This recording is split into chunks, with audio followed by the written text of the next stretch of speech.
नमस्कार मित्रों, साधना के इस रहस्यमयी मार्ग पर चलने वाले सभी साधकों का स्वागत है।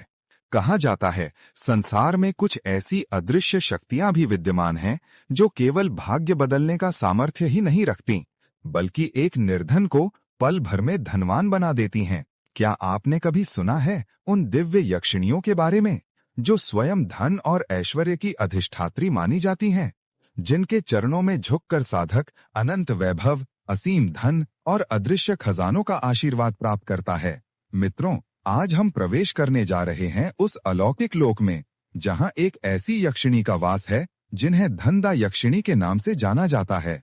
यक्षिणियों का नाम लेते ही साधकों के मन में एक अनोखा मिश्रण जागता है, भय, रहस्य और आकर्षण का, क्योंकि ये साधारण देवियां नहीं हैं, बल्कि ऐसी शक्तियां हैं जो जब प्रसन्न होती हैं तो साधक के जीवन में राजाओं जैसा वैभव प्रदान करती हैं, और जब अप्रसन्न हो जाती हैं तो वही शक्ति उसे निर्धनता के अंधकार में धकेल देती है। मित्रों, धनदा यक्षिणी 36 प्रमुख यक्षिणियों में से एक हैं, जिन्हें तांत्रिक ग्रंथों में समृद्धि की अधिष्ठात्री कहा गया है।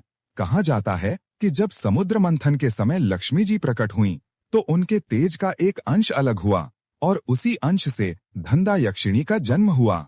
वे लक्ष्मी की भांति धन की देवी हैं, परंतु जहां लक्ष्मी भक्ति से प्रसन्न होती हैं, वहीं धनदा यक्षिणी केवल तांत्रिक साधना और गूढ़ अनुष्ठान से ही प्रसन्न होती हैं। इनका स्वरूप अत्यंत मोहक और तेजस्वी बताया गया है। स्वर्ण के समान कांति, रत्नों से जड़े आभूषण, गले में स्वर्ण मणियों की माला, भुजाओं में कंगन और करधनी से झंकारते घुंघरू जो साधक के मंत्र जप की लय को जीवित रखते हैं। उनकी मंद मुस्कान में ऐसा तेज होता है कि साधक की चेतना स्वयं प्रकाशमय हो उठती है। मित्रों, साधना का प्रारंभ केवल बाहरी विधि नहीं है, ये एक अंतर्मन की यात्रा है। जब साधक धनदा यक्षिणी की साधना में प्रवेश करता है तो प्रारंभिक दिनों में वह ऊर्जा के सूक्ष्म कंपन महसूस करता है। कभी दीपक की लौ अपने आप डोलने लगती है, कभी यंत्र के चारों ओर हल्की सुगंध फैल जाती है। ये संकेत हैं कि यक्षिणी की उपस्थिति साधक के निकट आने लगी है। कुछ साधक बताते हैं कि जप के दौरान कभी उनकी हथेलियां गर्म होने लगती हैं, कभी शरीर हल्का महसूस होता है, तो कभी ऐसा लगता है जैसे किसी ने पीठ पर आशीर्वाद का स्पर्श किया हो। यही वे प्रथम अनुभव हैं जो दर्शाते हैं कि साधना सही दिशा में बढ़ रही है। धनदा यक्षिणी साधना की अवधि प्रायः 41 दिनों की मानी गई है। इन दिनों में साधक को प्रतिदिन 51 माला और कुल मिलाकर लगभग 1.25 लाख मंत्र जप करना होता है। साधक को शुद्ध पीले वस्त्र धारण करने चाहिए और साधना के स्थान पर ही रहना, सोना और भोजन करना उत्तम है।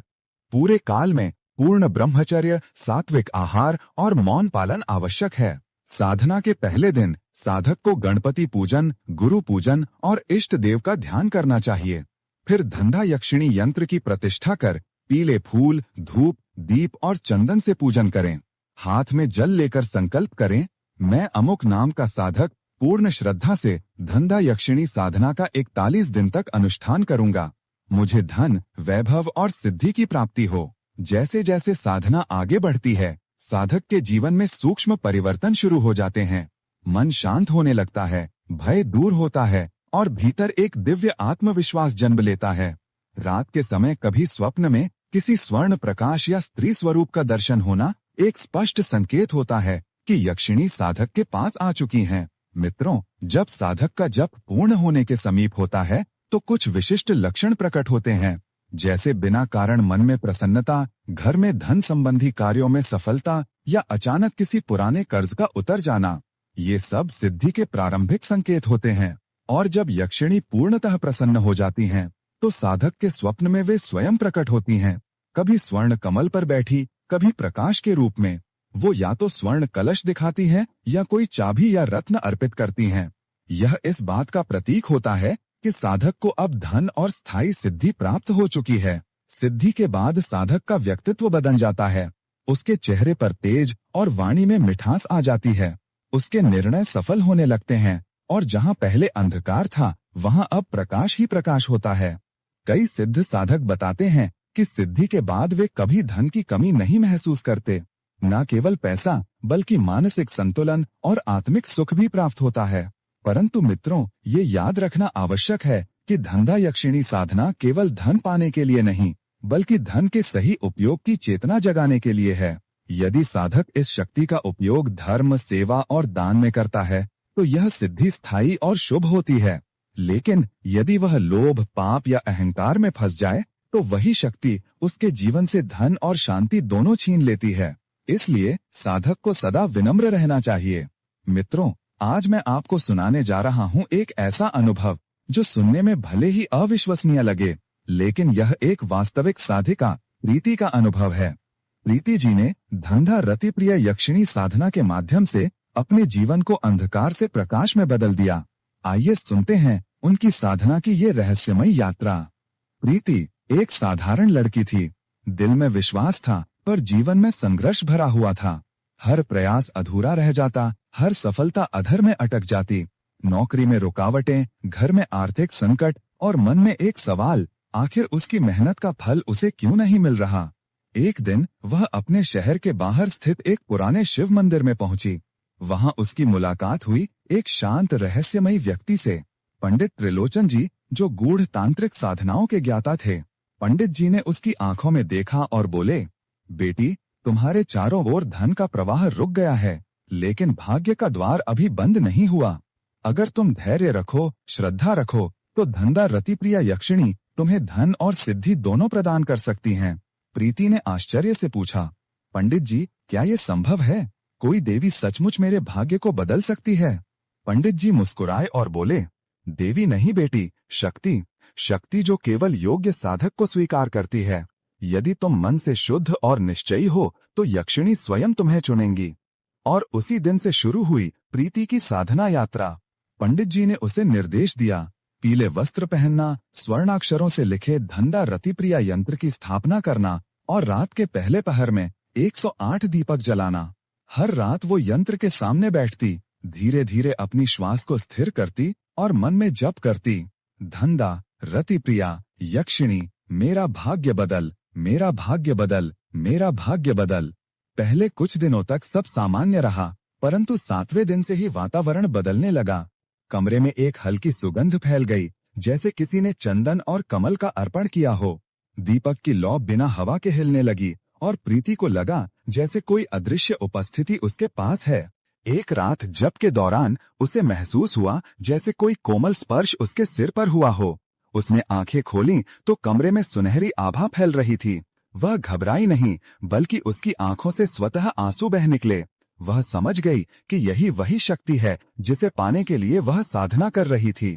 दिन बीतते गए और प्रीति का मन साधना में पूर्णतः लीन हो गया। 9वीं रात जब उसने मंत्र जप पूरा किया तो उसने देखा यंत्र के बीच से हल्की सुनहरी रेखा उठ रही है।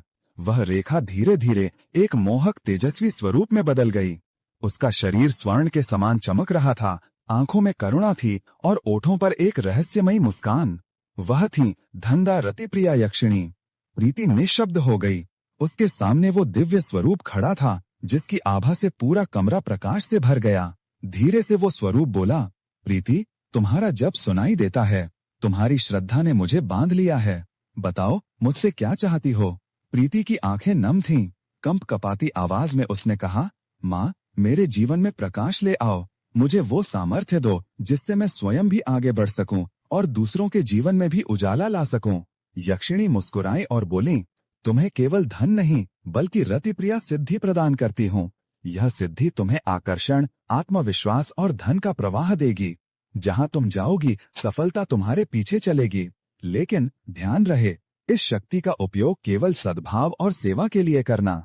जैसे ही ये वचन समाप्त हुए, एक सुनहरी रोशनी ने प्रीति को घेर लिया। उसकी चेतना हल्की हो गई, मन शून्य और शांत। उसने महसूस किया जैसे भीतर कोई दरवाजा खुल गया हो, जहां भय, चिंता या कमी का कोई नाम नहीं था। अगली सुबह जब प्रीति जागी, उसका चेहरा तेज से दमक रहा था।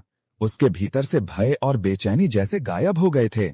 उस दिन से उसके जीवन की दिशा बदल गई। जहां पहले असफलता थी, वहां सफलता ने कदम रखा। जहां तंगी थी, वहां से अवसर आने लगे। कुछ ही महीनों में उसने अपना व्यापार शुरू किया, जो धीरे धीरे इतना बढ़ा कि वो स्वयं हैरान रह गई। पंडित त्रिलोचन जी ने मुस्कुराते हुए कहा, बेटी, यह तुम्हारी श्रद्धा और साधना की जीत है। यक्षिणी की कृपा किसी को यूं ही नहीं मिलती। वह केवल उन्हीं को स्वीकारती हैं जो साधना को पूर्ण समर्पण से निभाते हैं। अब भी हर पूर्णिमा की रात प्रीति एक दीपक जलाती है, धंधा रति प्रिया यक्षिणी के चरणों में प्रणाम करती है और मन ही मन कहती है, धन्यवाद माँ, तुमने मुझे केवल धन नहीं बल्कि आत्मविश्वास और शांति भी दी। मित्रों, धंधा यक्षिणी साधना केवल धन प्राप्ति की विधि नहीं, यह आत्मिक परिवर्तन की यात्रा है। यह साधना हमें सिखाती है कि शक्ति का अर्थ केवल प्राप्ति नहीं बल्कि उस प्राप्ति का सदुपयोग है। प्रीति की तरह यदि हम श्रद्धा, अनुशासन और समर्पण के साथ इस मार्ग पर चलें, तो निश्चय ही जीवन का हर अंधकार धंधा यक्षिणी के प्रकाश से मिट सकता है। तो मित्रों, ये था प्रीति जी का धंधा रति प्रिया यक्षिणी साधना अनुभव। आपको ये अनुभव कैसा लगा? कमेंट सेक्शन में जरूर बताइए और ये भी लिखिए आप आगे किन साधनाओं या अनुभवों की जानकारी मेरे माध्यम से सुनना चाहेंगे।